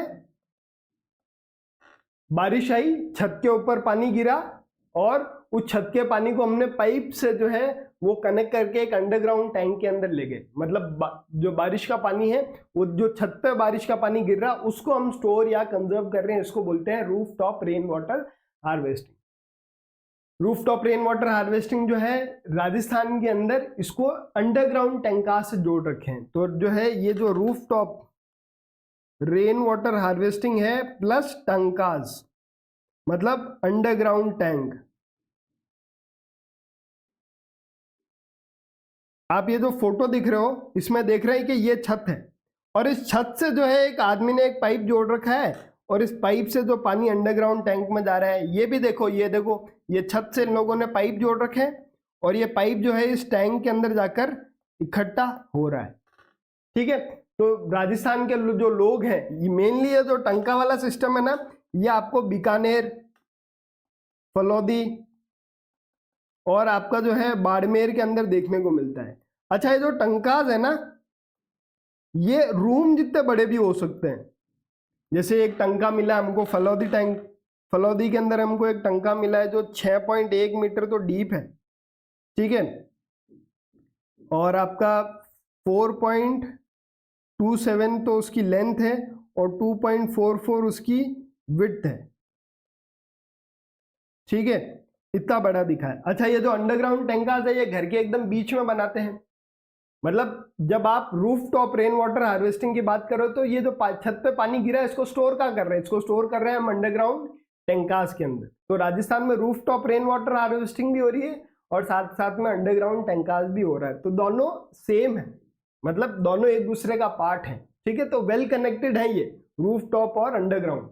जो ये अंडरग्राउंड टैंकास है, ये रूम जितने बड़े हो सकते हैं। फलौदी में हमको एक टैंक मिला जिसकी साइज जो है वो 6, 4 और 2 मीटर जो है वो वाइड आपको देखने को मिलती है। ठीक है, इसमें हम क्या करते हैं, जैसे पहली बारिश हुई ना, तो पहली बारिश का पानी हम कलेक्ट नहीं करते ताकि छत साफ हो जाए, पाइप साफ हो जाए। उसके बाद जितनी भी बारिश है उसका पानी हम स्टोर करते हैं और पूरे साल जो है उससे हम पानी पीते हैं। रिसेंटली जो है राजस्थान के अंदर ये जो roof top rain water harvesting है, roof top rain water harvesting, इसके अंदर कमी देखने को मिल रही है। क्यों कमी देखने को मिल रही है? क्योंकि पहले राजस्थान में बिल्कुल बारिश नहीं होती थी और हर एक जगह पानी की कमी थी। इसलिए लोग क्या करते थे, जितनी भी बारिश होती थी उसको स्टोर कर लेते थे और वो उसका पानी यूज लेते थे। लेकिन आज क्या है ना, राजस्थान में इंदिरा गांधी कैनाल आ गई। क्या आ गई? इंदिरा गांधी कैनाल। और इस कैनाल की वजह से लोगों को पानी अवेलेबल है आसानी से, इसलिए लोगों ने roof top rain water harvesting ये अंडरग्राउंड टैंकास का जो फॉलो करते थे उसको इन लोगों ने फॉलो करना बंद कर दिया। क्या बताया मैंने? बुल स्कूल्स, इनंडेशन चैनल्स, खादिन जोहड़ और roof top rain water harvesting plus underground tankas. ये अंडरग्राउंड टैंकास जो है या तो घर के बीच में होते हैं या घर के कोर्टयार्ड में होते हैं। ये roof top rain water harvesting से जुड़े हुए हैं। पहली बारिश हम कलेक्ट नहीं करते हैं और दूसरी बारिश हम पानी कलेक्ट करते हैं और ये पानी हम पूरे साल यूज करते हैं एज अ ड्रिंकिंग पर्पज। इस पानी को हम पार्लर पानी भी बोलते हैं। आज के टाइम पे राजस्थान में ये जो है roof top rain water harvesting या अंडरग्राउंड टैंकास का जो प्रचलन है ये कम हो गया। क्यों? क्योंकि इनके पास पानी आसानी से अवेलेबल है। कैसे अवेलेबल है? इंदिरा गांधी कैनाल आ गई। ये अंडरग्राउंड जो टैंकास है ना, इनके कुछ एडवांटेजेस हैं। जो टैंकास हैं ये कुछ नहीं है, इसका मतलब टैंक है। राजस्थानी में इसको टैंक को टाका बोलते हैं। ठीक है, तो ये टांका जो है इसके एडवांटेजेस है। क्या एडवांटेज है? सबसे पहले तो ये कर रहा है, स्टोर कर रहा है रेन वाटर को। दूसरा एडवांटेज क्या है? ये एक रिलायबल सोर्स है। किसके लिए? ड्रिंकिंग वाटर के लिए। एडवांटेजेस बता रहा हूं। और कहीं कहीं जगह तो है वो कुछ लोग इस अंडरग्राउंड टैंका के पास में कमरा बना देते हैं। क्यों कमरा बनाते हैं? क्योंकि जब पानी स्टोर करते हैं अंडरग्राउंड टैंका में तो उसके आसपास की मिट्टी जो है वो ठंडी हो जाती है। तो लोग क्या करते हैं, उस अंडरग्राउंड टैंका के पास में एक अंडरग्राउंड में एक रूम बना दिया और तो वो रूम जो है वो ठंडा रहता है। तो ठीक है, तो जो है नियर टैंकास, तो ये जो है अंडरग्राउंड टैंकास के आपको पॉजिटिव पॉइंट्स देखने को मिलते हैं। देख लो, roof top rain water harvesting was commonly practice to store drinking water particularly in times of village of Thar. मतलब थार डेजर्ट के अंदर roof top rain water harvesting commonly लोग जो है प्रैक्टिस करते हैं। इसी में जो है in semi arid and arid region of Rajasthan, for example Bikaner, Phalodi and Barmer, almost all houses traditionally has underground tankas, जिसको हम टांकास बोल रहे हैं, to store rain water harvesting for drinking purpose. Rain water harvesting के दो पर्पस हो सकते हैं। एक तो है आपने उस पानी को स्टोर करके अलग अलग जगह जो है वो यूज ले रहे हो, पीने के लिए भी ले रहे हो, नहाने के लिए भी, खाने के लिए भी, सब जगह। एक है सिर्फ पीने के लिए यूज ले रहे हैं। तो पीने के लिए जब यूज ले रहे हैं तब उसके लिए हम अंडरग्राउंड टैंकास बना रहे हैं। These tankas could be largest room, एक कमरे जितने बड़े हो सकते थे। फलोदी में एक टैंक मिला है जिसकी डेप्थ जो है वो 6.1 है, लेंथ 2.727 है और विड्थ जो है वो 244 है। और ये कहाँ पर बिल्ड होते थे? मेन हाउस के या कोर्टयार्ड के अंदर। अब ये जो टांकास है मैंने आपको बताया किसका पार्ट थे? Roof top rain water harvesting का। The tanka were part of well developed roof top rain water harvesting. ठीक है, they were connected to sloping roofs of house through pipe. Roof top छत पे पानी इकट्ठा किया और छत से जो है हमने एक पाइप जोड़ दिया। अब ये पाइप जो है rain falling on roof top would travel through this pipe and stored in this underground tankas. छत पे पानी गिरा, पानी पाइप के थ्रू अंडरग्राउंड टैंका में चला गया। ये जो है ये फोटो यही बता रहा है। इस छत पे पानी गिरा, यहाँ से पाइप कनेक्ट किया और यहाँ पर इन लोगों ने नीचे टैंक बना रखा है, तो पानी उस टैंक के अंदर चला जा रहा है। ये भी देखो, ये छत है, ये छत को इन लोगों ने ब्लू पाइप से कनेक्ट किया है और ये पाइप इस टैंक के अंदर आके मिल रहा है। तो ये जो है अंडरग्राउंड टैंका और roof top rain water harvesting दोनों कनेक्टेड चीजें, अलग अलग नहीं है। पहली बारिश को जो है वो कलेक्ट नहीं करते थे क्योंकि जो है छत और पाइप साफ हो जाते हैं और उसके बाद की बारिश को कलेक्ट करते हैं। The first spell of rain was usually not collected as it would clean the roofs and pipes. The rain water subsequent showers were collected. ठीक है, फिर मैंने आपको बताया कि आज के टाइम पे जो है वेस्टर्न राजस्थान में लोग roof top rain water harvesting या अंडरग्राउंड टैंकास को इतना नहीं अपना रहे। क्यों? क्योंकि उनके पास में एक पानी का दूसरा सोर्स मिल गया है, इंदिरा गांधी कैनाल। उसकी वजह से पानी सप्लाई हो रहा है, तो लोग बारिश के पानी को कंजर्व और मैनेज करना छोड़ दिए। लेकिन कुछ लोग आज भी जो है वो roof top rain water harvesting और अंडरग्राउंड टैंकास को यूज करते हैं। क्यों? क्योंकि उनको कैनाल के पानी का टेस्ट पसंद नहीं, उनको बारिश का पानी का जो टेस्ट है, जो ड्रिंकिंग वाटर है, वो बहुत बढ़िया है। कभी आपको चांस मिले तो आप पीना, बहुत ही मीठा पानी होता है और एक बार पानी पियोगे ना तो पीने का ज्यादा मन करता है। तो पार्लर पानी जो है जिसको हम बोलते हैं। In today western Rajasthan the practice of roof top rain water harvesting is decline as plenty of water is available to perennial, मतलब पूरे साल इंदिरा गांधी कैनाल, मतलब पानी पूरे साल इंदिरा गांधी कैनाल की मदद से मिल रहा है, तो लोग बारिश का पानी स्टोर नहीं कर रहे हैं। Though some houses still maintain tanka since they do not like the taste of tap water. आज के समय में भी कुछ परिवार जो है वो अंडरग्राउंड टैंका से पानी स्टोर कर रहे हैं क्योंकि उनको जो टैप में, जो नल से जो पानी मिल रहा है, वो उनका टेस्ट पसंद नहीं है, क्योंकि उनको वही बारिश वाला पानी, जिसको पार्लर पानी बोल रहे हैं, वो पसंद आ रहा है। तो अभी तक हमने रेन वाटर को स्टोर करने के और कंजर्व करने के 4 तरीके पढ़े। गुल्स वेस्टर्न हिमालय में, inundation channel flood plains of Bengal में, खादिन जोहड़ जैसलमेर में और अदर पार्ट ऑफ उसमें, फिर है roof top rain water harvesting plus underground tankas western Rajasthan की डिस्ट्रिक्ट में, सेमी एरिड और एरिड रीजन या डेजर्ट वाली डिस्ट्रिक्ट में, फॉर एग्जांपल बीकानेर, फलोदी, बाड़मेर, यहाँ पर आपको जो है ये सिस्टम ज्यादा देखने को मिलता है। फिर मैंने आपको एडवांटेजेस भी बताया। एडवांटेजेस क्या है? सबसे पहले तो पानी को स्टोर कर रहा है, रेन वाटर को। फिर एक ये रिलायबल सोर्स भी है पीने के पानी के लिए, और ये जो है अपने आसपास का क्लाइमेट भी या अपने आसपास का जो है टेम्परेचर भी, अंडरग्राउंड जो टैंक से अपने आसपास का टेम्परेचर कंट्रोल करते हैं, मतलब टेम्परेचर को ठंडा रखते हैं। तो इसकी वजह से लोग अंडरग्राउंड रूम्स बना रहे हैं टैंकास के आसपास ताकि गर्मी से उनको छुटकारा मिल सके। तो store rain water efficiently, provide reliable source of drinking water specially during summers when other sources dry up. Many house constructing underground rooms adjoining tankas to beat the heat as it would keep the room cool. समझ में आया? अब देखो आगे, roof top rain water harvesting in Gendathur village in Mysore Maharashtra.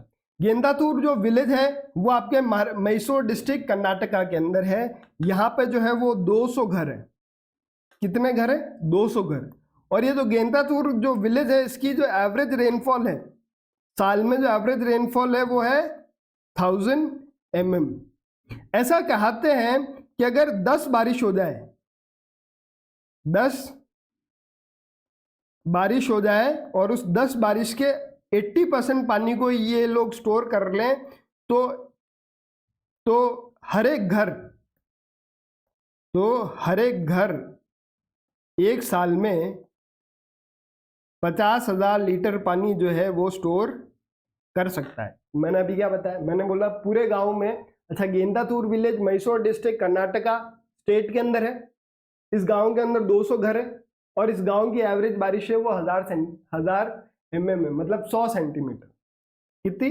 100 centimetre. ऐसा मानते हैं कि साल में अगर 10 बार बढ़िया बारिश हुई और उस 10 बारिश का 80% पानी अगर ये लोग स्टोर कर लेते हैं, 10 बारिश का 80%, 100% मतलब पानी आप स्टोर नहीं कर रहे हो, 20% पानी आप स्टोर नहीं कर पाए, 80% पानी आपने स्टोर कर लिया, तो हर एक घर एक साल के अंदर 50,000 लीटर पानी स्टोर कर लेता है। तो पूरे गांव में कितने विलेज, कितने घर है? 200। और 200 घर फिर कितना स्टोर कर लेंगे? 10 लाख। कितना कर लेंगे? 10 लाख लीटर वाटर। अब आप 10 लाख लीटर पानी अगर आप साल में स्टोर कर रहे हो, तो इससे आप बताओ कि आपका जो अभी जो अंडरग्राउंड जो वाटर है या लेक का पानी है या जो नदी का पानी है उस पर डिपेंडेंसी कितनी कम हो जाएगी। तो जो है रेन वाटर हार्वेस्टिंग एक बहुत बढ़िया तरीका है पानी को स्टोर करने का। देखो, villagers 200 household have installed rooftop rain water harvesting in their household to meet the water requirement. अच्छा, मैंने यहाँ बताया नहीं, ये लोग पानी स्टोर कैसे कर रहे हैं? रूफटॉप रेन वाटर हार्वेस्टिंग, मतलब जो छत पे पानी गिर रहा है, जो राजस्थान में हो रहा है, वो गेंदातूर के लोग भी कर रहे हैं। It receives annual rainfall about 1000 mm। एक साल के अंदर 1000 mm बारिश हो रही है। With 80% collection efficiency and 10 refill cycle, मतलब 10 बारिश में 80% पानी को अगर वो स्टोर कर पा रहे हैं तो हर एक घर एक साल में 50,000 लीटर पानी स्टोर कर पा रहा है। कलेक्टिवली 200 घर जो है पूरे साल में 10,000 लीटर पानी स्टोर कर पाएंगे। This village is known for rich in rain water harvesting या रेन वाटर रिसोर्स के अंदर ये गांव जो है वो रिच है। तो गेंदातूर विलेज के ऊपर आपको जो है क्वेश्चन बन सकता है, तो आपको यही पॉइंट लिखना है कि जो गांव है वो मैसूर के अंदर है, कर्नाटका में, 200 घर है, एवरेज रेनफॉल 10 बारिश के अंदर 18% एफिशिएंसी के साथ हर एक घर 50,000 लीटर पानी स्टोर करता है, मतलब पूरा गांव 10 लाख पानी स्टोर करता है और वो रिच है। अच्छा, आप शिलोंग की बात कर लेते हैं। शिलोंग जो है वो मेघालय की जो है वो कैपिटल है। मेघालय की क्या है? कैपिटल। मेघालय स्टेट की कैपिटल है शिलोंग। और शिलोंग जो है वो है चेरापूंजी के पास में, वो पास में है मैसोरम के पास में, ठीक है। और यहां पर क्या है ना, यहां पे क्या है? वर्ल्ड हाईएस्ट रेनफॉल, मतलब दुनिया में अगर कहीं सबसे ज्यादा कहीं बारिश है तो वो ये जगह है मेघालय की। चेरापूंजी हो गई, मौसिनरम हो गया, यहाँ पर जो है वो सबसे ज्यादा बारिश हो रही है। लेकिन ये जो शिलोंग है ना, शिलोंग जो है वो इनसे जो है वो अराउंड 55 किलोमीटर दूर है, मतलब इन दो जगह से 50 किलोमीटर दूर है। लेकिन फिर भी शिलोंग के अंदर आपको क्या देखने को मिल रही है? वाटर स्कैरसिटी, मतलब जहां पे दुनिया में सबसे ज्यादा बारिश हो रही है वहां पर भी पानी की कमी है।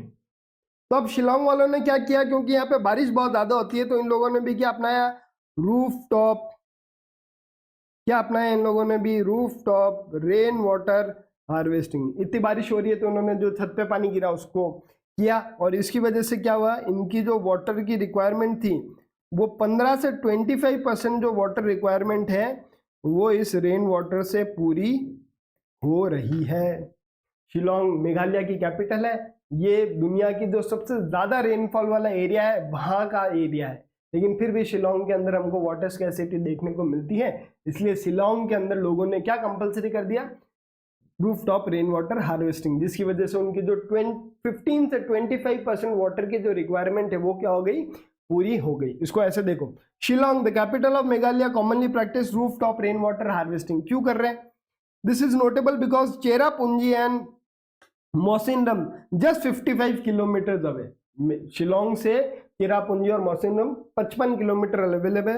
Receives the highest rainfall in world, सबसे ज्यादा दुनिया में कहीं बारिश हो रही है तो यहाँ पर हो रही है। Despite this Shillong faces water scarcity, उसके बावजूद भी शिलोंग के अंदर वाटर स्कैसिटी देखने को मिलती है। तो as a solution every household, हर एक घर ने roof top rain water harvesting को क्या कर लिया, अडॉप्ट कर लिया। As a solution nearly every household in the city has roof top rain water harvesting. This system fulfil 15 to 25% of water household total water requirement, मतलब एक घर में जितनी टोटल पानी की रिक्वायरमेंट है उसको 15 to 25% जो है वो बारिश के पानी जो है वो फुलफिल कर देता है। इसके अंदर एक तमिलनाडु का एग्जांपल है। तमिलनाडु में जो है वो roof top rain water harvesting को जो है कंपलसरी कर दिया है, compulsory by law, compulsory by law. और ऐसा बोला है कि जो अगर नहीं करेगा, जो डिफॉल्टर्स होंगे उनको क्या करेंगे, पनिश करेंगे। तमिलनाडु एकमात्र ऐसा स्टेट है जिसने कंपलसरी कर दिया है कि हर एक घर के अंदर rain water, roof top rain water harvesting का सिस्टम होगा। अगर जिसके घर पे नहीं होगा उसको हम क्या करेंगे, पनिश करेंगे। तो एक नंबर का एमसीक्यू बन सकता है कि इंडिया के किस स्टेट के अंदर roof top rain water harvesting compulsory है। Tamil Nadu is the first state in India to make rooftop rainwater harvesting compulsory for all houses. The rule applies to all building across the state. There are legal provision, मतलब law बना दिया है to punish defaulters who do not follow the rule। ठीक है, तो बढ़िया काम किया है तमिलनाडु की सरकार ने रेन वाटर हार्वेस्टिंग के लिए। समझ में आया? अब देखो आगे steps to rain water harvesting. Rain water harvesting के क्या स्टेप्स हैं, ये आपको दो पिक्चर दिख रही है। पहली पिक्चर के अंदर आदमी के छत के ऊपर पानी गिरा, उसने पाइप के थ्रू उस पानी को कहाँ भेज दिया, हैंडपंप वाले सेक्शन में, मतलब धरती के नीचे उसने भेज दिया। दूसरे में उसने क्या किया, कुआं बना दिया और कुएं के अंदर पानी भेज दिया। ठीक है, तो देखो रिचार्ज थ्रू हैंडपंप और रिचार्ज थ्रू अबेंडेंट डगवेल। बारिश के पानी को हैंडपंप वाली जगह भेज दिया, उससे भी जो है वाटर लेवल ऊपर आ रहा है, या बारिश के पानी को एक वेल में भेज दिया, उससे भी पानी ऊपर आ रहा है। स्टेप्स क्या है ये आपसे जो है इसमें वो एमसीक्यू के अंदर इनका सीक्वेंस पूछ सकते हैं कैसे कैसे। तो roof top rain water harvesting के स्टेप्स क्या है। Roof top rain water harvest, roof top rain water is collected, roof top rain water is collected using PVC pipe. जो छत पे पानी गिरा उसको हमने पीवीसी पाइप से कलेक्ट कर दिया। Filtered using sand and bricks, वो छत के पानी को जब हमने कलेक्ट किया तो हमने पहले सैंड ब्रिक्स करा दिए ताकि जब पानी इससे फिल्टर्ड होगा तो नीचे आपको अच्छा पानी देखने को मिलेगा। Underground pipes take water to sump and for immediate use. अगर आपको पानी इमीडिएट यूज के लिए लेना है तो एक पास में गड्ढे के अंदर गिर जाता है। अगर आप इसके अंदर देख रहे हैं तो ये यहाँ पर जो है वो सम्प है, इस पानी को आप इमीडिएटली यूज कर सकते हो। Excessive water from sump is taken to well. अब जब ज्यादा पानी आ जाता है तो हम इस पानी को जो है वो हैंडपंप या वेल के अंदर डाल देते हैं। Water from well recharges the underground water level. अब जो पानी जो वेल में जा रहा है वो अंडरग्राउंड को रिचार्ज करता है। Take water from well later, बाद में उस जो है वो कुएं से पानी ले लो। मैं इसको आसान भाषा में समझा देता हूँ। छत पे पानी गिरा, उस पानी को हमने पाइप के माध्यम से क्या कर लिया, कलेक्ट कर दिया। अब जब ये पानी पाइप के माध्यम से कलेक्ट हो गया तो इसको हम स्टोर करेंगे या तो सम्प के अंदर, या आप उसको वेल के अंदर भेज दोगे, या जो है हैंडपंप एरिया में भेज दोगे। तो वहां पर भेजने से पहले आप उसको क्या करते हो ना, उस गड्ढे के अंदर आपने लेयर्स बना रखी है, सैंड की, सिल्ट की, चारकोल की, ताकि पानी जो है फिल्टर होके नीचे जाए तो पानी में जितना भी कचरा है वो हट जाए। पहले हम पानी सम्प में डालते हैं, मतलब ऐसा एक एरिया जहां से पानी आप डायरेक्टली निकाल सकते हो, और वो जब भर जाता है तो एक्सेसिव पानी हम जो है हैंडपंप या वेल के अंदर डाल देते हैं, जिसकी वजह से जो ग्राउंड वाटर है वो क्या होता है, धीरे धीरे रिचार्ज होता है। राजस्थान में लोग जो है इस रेन वाटर को वेल या हैंडपंप में नहीं डाल के वो सीधा अपने अंडरग्राउंड टैंक में डालते हैं, जिससे वो पानी बार बार यूज ले सकते हैं। अब बात करते हैं बैम्बू ड्रिप इरिगेशन सिस्टम की। ये जो है ये एक इरिगेशन की टेक्निक है। क्या है? ये एक इरिगेशन की टेक्निक है, मतलब खेतों में पानी डालने की टेक्निक जिसके अंदर बैम्बू यूज कर रहे हैं। और ये जो इरिगेशन टेक्निक है ये कैसी है? Drip irrigation. मतलब बैम्बू से खेतों में पानी डाला जा रहा है, और पानी कैसे डाला जा रहा है? बूंद बूंद से। क्या है? देखो ये जो टेक्निक है ये मेघालय की है। कहाँ की है? मेघालय। और ये कम से कम 200 साल पुरानी टेक्निक है। मतलब 200 साल पहले लोग जो है वो इरिगेशन के लिए बैम्बू का यूज ले रहे हैं, और वो भी कैसे? Drip irrigation. तो कितने एडवांस जो है वो टेक्निक है। इसके अंदर क्या आता है ना, जो है वो बैम्बू को यूज करते हैं टू टैप स्प्रिंग वाटर। मतलब एक नदी बह रही है, उस नदी के अंदर आपने क्या किया? बैम्बू के पाइप्स लगा दिए। जैसे अभी भी इरिगेशन के लिए हम पाइप यूज करते हैं, तो पाइप की जगह हमने क्या कर दिया? बैम्बू डाल दिया। तो पानी जो है उस बैम्बू के अंदर एंटर कर रहा है। कितना एंटर कर रहा है? एक बारी में 18 से 20 लीटर जो है पानी उस बैम्बू के अंदर एंटर कर रहा है। और उस बैम्बू को अपन ने ऐसे लगा रखा है। फॉर एग्जाम्पल मेरा जो है वो खेत यहाँ पर है और नदी यहाँ से है, तो मैंने पाइप को ऐसे खेत की तरफ स्लोपिंग डायरेक्शन में लगा रखा है ताकि पानी ग्रेविटी से जो है वो फ्लो करे और मेरे खेतों तक आ जाए। तो हमने क्या किया? बैम्बू से नदी के पानी को अपने खेतों की तरफ डाइवर्ट किया है। तो एक बार में 18 से 20 लीटर पानी इसके अंदर घुस रहा है, और 100 ऑफ मीटर जो है वो पानी ट्रेवल कर रहा है। 100 ऑफ मीटर पानी ट्रेवल कर रहा है, और फाइनली मेरे फील्ड तक या प्लांट तक पहुंचता है इन टर्म्स ऑफ ड्रिप्स। मतलब बूंद बूंद सिंचाई जो है यहां पर की जा रही है। अभी कितना पानी गिर रहा है यहाँ पे? ठीक है, it is a 200-year-old tradition method used in Meghalaya. This system taps streams and spring water. मतलब नदी के पानी को टैप कर रहे हैं using bamboo pipes. About 18 to 20 litre water enters bamboo system initially. Water travels through bamboo pipe for hundreds of meters. By the time it reaches to plant site या field, the flow reduces to 20 to 80 drops per minute. मतलब एक minute में 20 से 80 drops जो है वो plant की side पे गिरते हैं, ensuring flow and efficient irrigation. तो बैम्बू ड्रिप इरिगेशन पे आपसे क्वेश्चन पूछ सकते हैं, तो आपको ये बताना है ये जो है एक इरिगेशन की टेक्निक है जिसके अंदर हम बैम्बू का यूज ले रहे हैं। मेघालय के अंदर यूज करते हैं, पिछले 200 सालों से यूज कर रहे हैं। इसकी वजह से हम नदी के पानी को बैम्बू से जो है वो टैप करते हैं। एक बार में 18 से 20 लीटर पानी बैम्बू के अंदर एंटर करता है, और ये पानी 100 ऑफ मीटर बैम्बू की मदद से एक जगह से फील्ड तक पहुंचाया जाता है। और जहाँ पे फील्ड साइट होती है वहां पर ये पानी जो है उसका फ्लो रिड्यूस हो जाता है ड्रॉप्स के अंदर। हर एक मिनट में जो है 20 से 80 ड्रॉप जो है प्लांट की साइड पे गिरते हैं। ठीक है, ये जो है वो देखो फोटो के थ्रू बताया गया है। ये आपको बैम्बू पाइप्स दिख रहे हैं, ये बैम्बू पाइप दिख रहे हैं, इनमें पानी ट्रेवल कर रहा है, ये देखो ये। ठीक है, तो ये जो है स्टेप्स है। Collection of water from spring, ये पहली जो पिक्चर है इसमें हम जो है वो नदी के पानी को बैम्बू के पाइप से डाल रहे हैं। Bamboo pipes are used to collect and divert water from natural spring located on hill top. Water flows down hill due to gravity. नदी के पानी को हमने बैम्बू से टैप किया और पानी जो है ग्रेविटी के साथ साथ फ्लो करता है। वाटर चैनल्स, हमने पानी को कैसे डाइवर्ट करना है उसके लिए बैम्बू को अलग अलग रास्ते से बनाया हुआ है। Bamboo pipes are arranged in channels section to carry water to planting sites. मतलब बैम्बू को हमने अलग अलग चैनल्स में बनाया हुआ ताकि पानी को डाइवर्ट कर सके फील्ड तक। This pipe are carefully crafted to split water into smaller channels. अभी मान लो कि अलग अलग जगह प्लांट्स हैं तो आपने फिर उसमें से भी अलग अलग बैम्बू निकाल दिए ताकि पानी हर एक जगह जा सके। The flow of water is controlled by adjusting pipe position and cuts.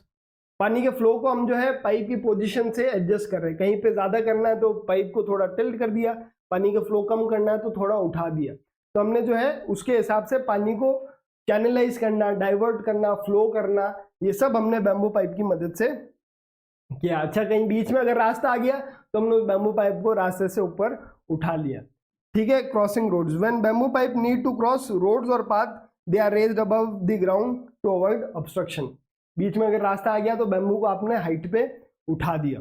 ठीक है, फाइनल ड्रॉप नियर प्लांट, जब प्लांट की बारी आती है तो फाइनली जो है वो पानी ड्रॉप बाय ड्रॉप गिरता है। At the end of the channel small pipe और narrow section reduces the flow. जब एकदम प्लांट की साइड आती है तो जो बैम्बू है उसकी साइज हम छोटी कर देते हैं। Water is gently release near the roots of the plant drop by drop about 20 to 80 drops per minute, preventing wastage. तो पानी का वेस्टेज भी नहीं हो, इसलिए हमने पानी को जो है वो ड्रॉप बाय ड्रॉप जो है वो रिलीज करिया।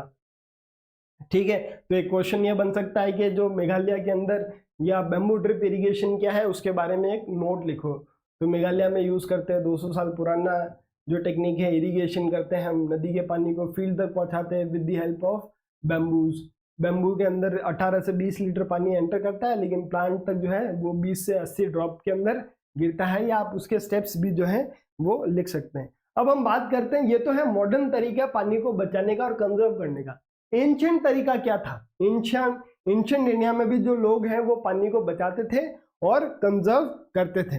तो एंशिएंट जो है, जो एंशिएंट इंडिया के अंदर जो स्टेप्स हैं वो है फर्स्ट सेंचुरी बीसी के अंदर एक जगह है श्रृंगवेरापुरा, ये जो है इलाहाबाद के पास में है। और यहां पर हमने क्या किया था ना, यहां पर हमने किया था चैनल्स बनाए थे।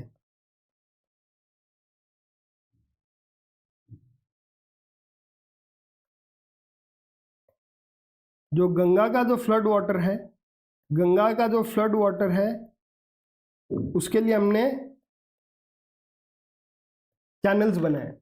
श्रृंगवेरापुरा इलाहाबाद के पास एक जगह है, वहां पर क्या है ना, जैसे ही गंगा नदी में बाढ़ आती है तो उस बाढ़ के पानी को हमने चैनलाइज कर दिया अपने फील्ड के थ्रू, नालियां बनाकर।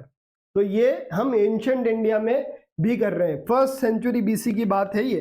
फिर देखो चंद्रगुप्त जो मौर्य है, चंद्रगुप्त मौर्य, इसके टाइम पे हमको एविडेंस मिलते हैं किसके, कि इसने वहां पे बहुत सारे टैंक्स बनाए, वहां पर इसने लेक्स बनाए, वहां पर इसने इरिगेशन सिस्टम्स बनाए। तो चंद्रगुप्त मौर्य के टाइम के भी हमको लेक्स, चैनल्स के जो है वो टैंक्स के एविडेंस अभी भी देखने को मिलते हैं। अगर हम बात करें तो इरिगेशन सिस्टम भी हमको मिले हैं। इरिगेशन सिस्टम्स जैसे हमको मिला है कलिंगा के अंदर। कलिंगा कहाँ है? आपका उड़ीसा के अंदर। कलिंगा कहाँ है? उड़ीसा के अंदर। ठीक है, इसके बाद नागार्जुनगोंडा। नागार्जुनगोंडा है आपका आंध्र प्रदेश के अंदर। बेन्नूर है आपका कर्नाटका के अंदर। और आपका है कोल्हापुर है आपका महाराष्ट्र में।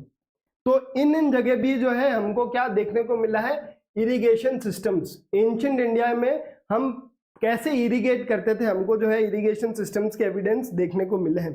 11वीं सेंचुरी बीसी की बात करें तो हमने जो है वो भोपाल लेक बनाया, भोपाल लेक, और ये उस समय का सबसे बड़ा आर्टिफिशियल लेक भी है। 14वीं सेंचुरी बीसी के अंदर हमने जो है वो हौसखास टैंक का निर्माण करवाया। हौसखास टैंक का निर्माण कराया इल्तुतमिश ने, और ताकि पानी वो सप्लाई कर सके फोर्ट सिरी, या सिरी फोर्ट में वो पानी को जो है वो सप्लाई कर सके। एक सेकेंड स्टूडेंट।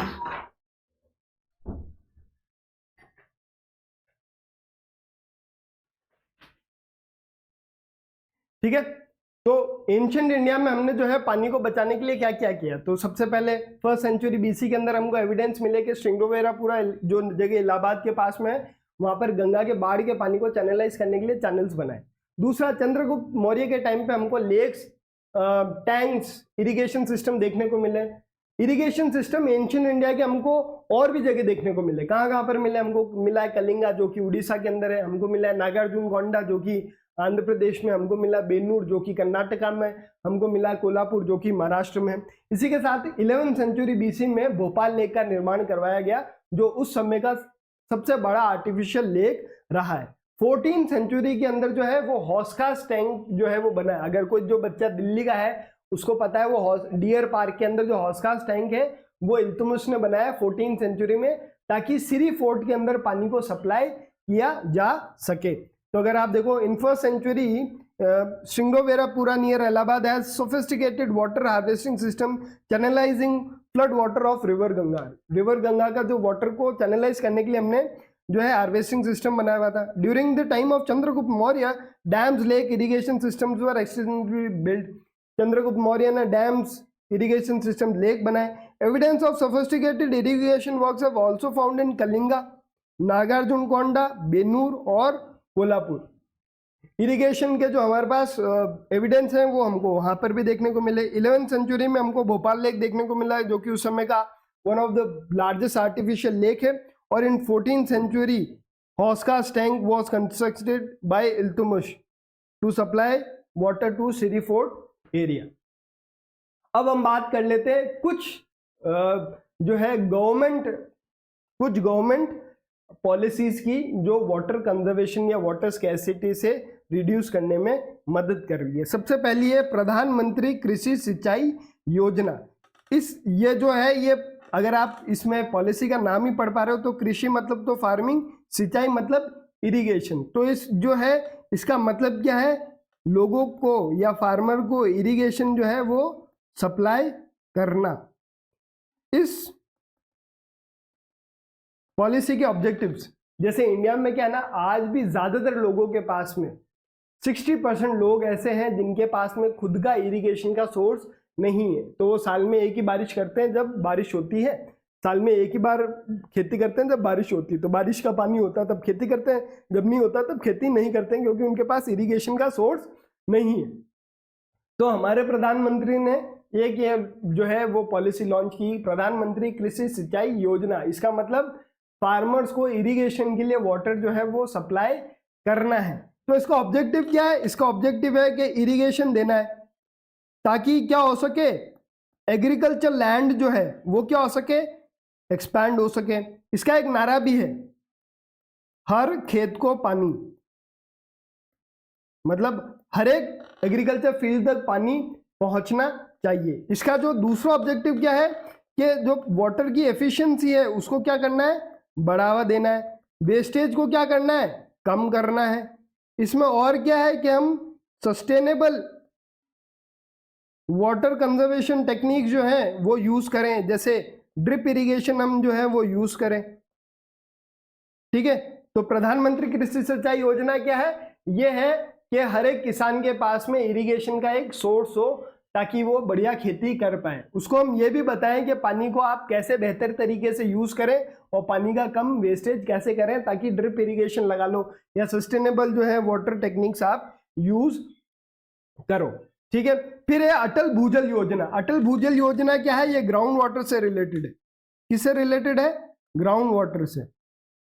ये योजना हमने इसलिए लगाई ताकि ग्राउंड वाटर के अंदर हम क्या कर सके, इंक्रीज कर सकें।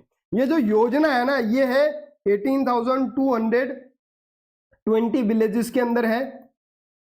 ठीक है, फिर इसी के साथ 299 तालुक्स के अंदर है, 80 डिस्ट्रिक्ट्स हैं और 7 स्टेट्स हैं। मतलब ये जो ये पॉलिसी लागू है, ये 8,220 गांव के अंदर, 229 तालुक्स तहसील के अंदर, 80 डिस्ट्रिक्ट के अंदर और 7 स्टेट्स।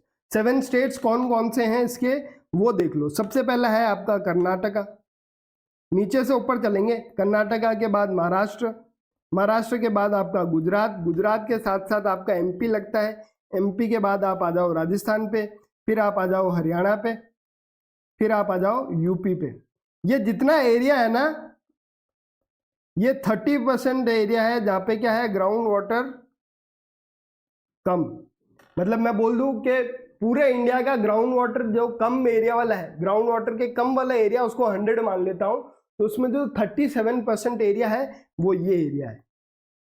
मतलब इस पे हमको ग्राउंड वाटर इंप्रूव करना है। और इसका हमारा ऑब्जेक्टिव क्या है, इसका ऑब्जेक्टिव है कि लोगों के अंदर बिहेवियर के अंदर क्या है, बिहेवियर चेंजेस आए ताकि लोग जो है पानी को कंजर्व करें, पानी को मैनेज करें और पानी का वेस्टेज कम करें। तो अटल भूजल योजना क्या है, ये वो योजना है, हमको ग्राउंड वाटर बढ़ाना है। कैसे बढ़ाना है, लोगों के अंदर चेंजेस लाना है कि वो वाटर का जो कंजम्पशन है और जिस हिसाब से वो वाटर को बचा रहे हैं उसके अंदर हमको चेंजेस लाना है। ये जो पॉलिसी है ये इंडिया के 7 स्टेट्स के 80 डिस्ट्रिक्ट के 229 तहसील के 8220 विलेजेस में लागू है, जो कि ये वाटर स्ट्रेस वाला अगर टोटल एरिया उसका 37% एरिया जो है ये अकाउंट करता है। लास्ट हमारे पास है जल जीवन मिशन। जल जीवन मिशन का जो है इसका है कि आपको इंप्रूव करनी है लोगों की क्वालिटी ऑफ लाइफ, इन्हांस करनी है लोगों की, इन्हांस करनी है आपको लोगों की, इन्हांस पीपल्स लाइफ। ठीक है, जल जीवन मिशन क्या है, मतलब राजस्थान के अंदर लोगों की क्वालिटी ऑफ लाइफ जो है वो इंप्रूव हो, इनहांस हो, ease of living, sorry enhance ease of living. क्योंकि आपको पता है अगर पानी नहीं है तो लोगों की जो लाइफ की क्वालिटी है वो बेकार हो जाएगी। पानी नहीं है तो लोगों की जो जीवन है, क्योंकि उनका पूरा टाइम में पानी को कलेक्ट करने में निकल जाएगा। इसके ऑब्जेक्टिव क्या है, जल जीवन मिशन के ऑब्जेक्टिव क्या है? सबसे पहला ऑब्जेक्टिव है सप्लाई पोर्टेबल टैप वाटर। सभी घरों के अंदर टैप वाटर होना चाहिए जो कि रेगुलर आए, जो कि रेगुलर आए और लॉन्ग टर्म पे आए, और इसके अंदर हम जो है 55 लीटर पानी देंगे पर पर्सन पर डे।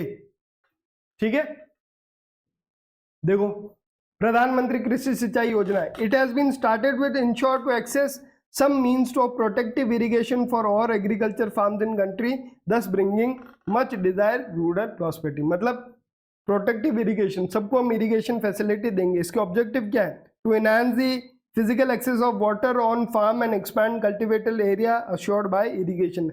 हर खेत को पानी। एक नंबर का क्वेश्चन आ सकता है कि कौन सी पॉलिसी का जो है ये नारा है, हर खेत को पानी। प्रधानमंत्री कृषि सिंचाई योजना का ये जो है नारा है। Improve on farm water efficiency to reduce water wastage. दूसरा क्या है? वाटर की एफिशिएंसी बढ़ाना और वाटर वेस्टेज कम करना है। Increase availability in both duration and extension. पानी का ड्यूरेशन और पानी का एक्सटेंशन को इंक्रीज करना, और वाटर सेविंग टेक्नोलॉजीज को अडॉप्ट करना, फॉर एग्जांपल ड्रिप इरिगेशन, और इंट्रोड्यूस करना वाटर सस्टेनेबल कंजर्वेशन प्रैक्टिसेस।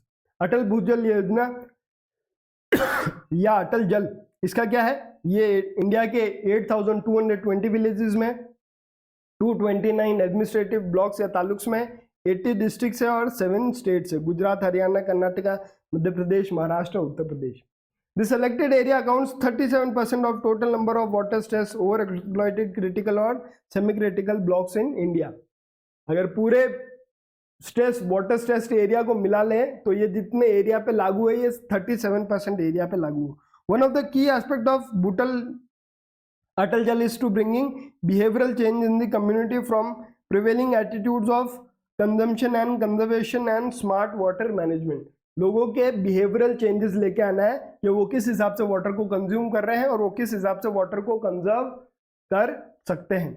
जल जीवन मिशन जो है वो गवर्नमेंट ऑफ इंडिया ने इंट्रोड्यूस किया है to improve quality of life and enhance ease of living. इसके ऑब्जेक्टिव क्या है?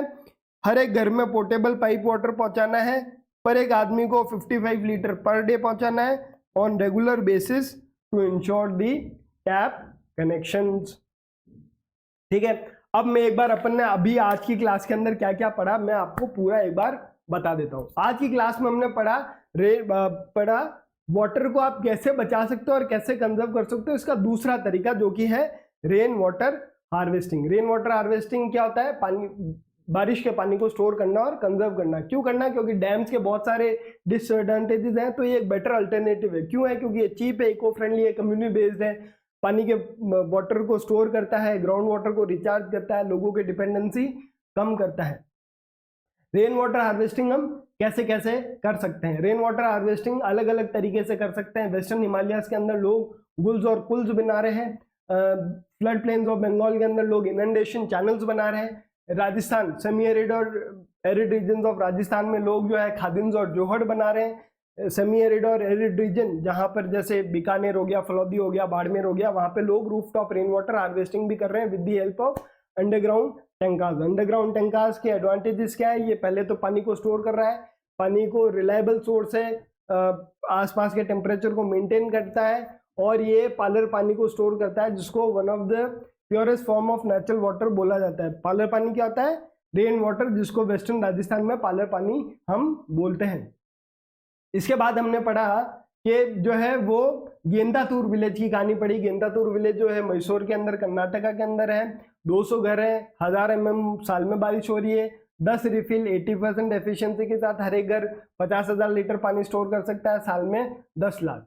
फिर हमने पढ़ी शिलोंग की कहानी। शिलोंग जो है वो मेघालय की कैपिटल है, जो कि चेरापूंजी और मौसिनराम से 55 किलोमीटर दूर है और वो वर्ल्ड में सबसे ज्यादा बारिश वाली जगह है। लेकिन फिर भी शिलोंग के अंदर वाटर स्कैर्सिटी है, इसलिए शिलोंग के अंदर लोग रूफटॉप रेन वाटर हार्वेस्टिंग कर रहे हैं। उसकी मदद से उनकी वाटर की जो रिक्वायरमेंट है वो 15 to 25% कम हो गई, या उनकी वाटर की रिक्वायरमेंट 15 to 25% रेन वाटर के थ्रू आ रही है। फिर हमने तमिलनाडु का एग्जांपल पढ़ा कि तमिलनाडु एकमात्र ऐसा स्टेट है जिसने रूफटॉप रेन वाटर हार्वेस्टिंग को कंपलसरी कर दिया है, और जो उसको फॉलो नहीं करेगा उसको पनिश किया जाएगा। फिर हमने पढ़ा कि ancient India bamboo drip irrigation के बारे में पढ़ा। बैम्बू ड्रिप इरिगेशन जो है मेघालय के अंदर है। 200 साल पुरानी इरिगेशन की टेक्निक है, जिससे हम बैम्बू की मदद से जो नदी का पानी है उसको डाइवर्ट करते हैं अपने खेतों की तरफ। एक बार जो है वो पानी 18 से 20 लीटर एंटर करता है और प्लांट की साइड पे जो है वो 20 to 80 ड्रॉप्स पर मिनट से गिरता है। फिर हमने पढ़ा एंशिएंट इंडिया में वाटर स्ट्रक्चर्स क्या है। तो 1st सेंचुरी BC में सिंगोवेरापुरा के अंदर सोफिस्टिकेटेड वाटर हार्वेस्टिंग सिस्टम देखने को मिला, जिसके अंदर हम गंगा के बाढ़ के पानी को चैनलाइज कर रहे हैं। चंद्रगुप्त मौर्य ने बहुत सारे डैम्स, लेक्स और इरिगेशन सिस्टम बनाए। इरिगेशन सिस्टम के एविडेंस हमको कलिंगा, नागार्जुन कोंडा, बेनार और कोल्हापुर में भी देखने को मिलते हैं। 11th सेंचुरी BC में उस समय का लार्जेस्ट आर्टिफिशियल लेक बना, जिसको भोपाल लेक बोलते हैं। 14th सेंचुरी में इल्तुतमिश ने हौसखास टैंक का निर्माण करवाया ताकि श्री फोर्ट के अंदर पानी पहुंचाया जा सके। फिर हमने गवर्नमेंट पॉलिसीज के बारे में पढ़ा जो कि वाटर को कंजर्व करती है या वाटर स्कैर्सिटी को कम करती है। तो उसमें सबसे पहली थी प्रधानमंत्री कृषि सिंचाई योजना। प्रधानमंत्री कृषि सिंचाई योजना का मतलब है कि हर एक खेत को पानी मिले, ताकि जो है वो खेत के ऊपर पानी की एफिशिएंसी बढ़े, पानी को यूज करने की एफिशिएंसी बढ़े, वाटर वेस्टेज कम बढ़े, हर एक खेत के पास में एक्सेस हो वाटर का, वो सस्टेनेबल कंजर्वेशन वाटर टेक्निक्स को अपनाए, वो वाटर सेविंग टेक्नोलॉजीज को अपनाए, ड्रिप इरिगेशन, ताकि पानी की एफिशिएंसी बढ़े। फिर हमने अटल भूजल योजना या अटल जल योजना के बारे में पढ़ा। ये योजना अंडरग्राउंड वाटर को बढ़ाने की है। ये जो योजना है वो 18,000 या 8,220 विलेजेस, 229 ब्लॉक्स, 80 डिस्ट्रिक्ट्स, 7 स्टेट्स के ऊपर लागू की गई है। कर्नाटका, महाराष्ट्र, गुजरात, MP, राजस्थान, हरियाणा, उत्तर प्रदेश, ये एरिया जितना भी है ये इंडिया का 37% एरिया को कवर करता है, जो कि वाटर स्ट्रेस के अंदर आता है।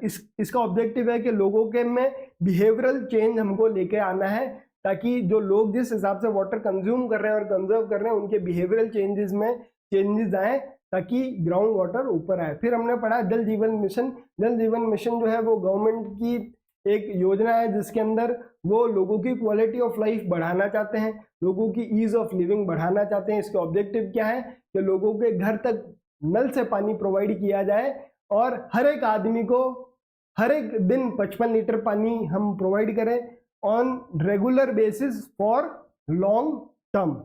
ठीक है, ये था ये अपना चैप्टर। अब सवाल देख लो। सबसे पहला सवाल, in western Rajasthan rain water is referred as, यहां पर रेन वाटर होगा।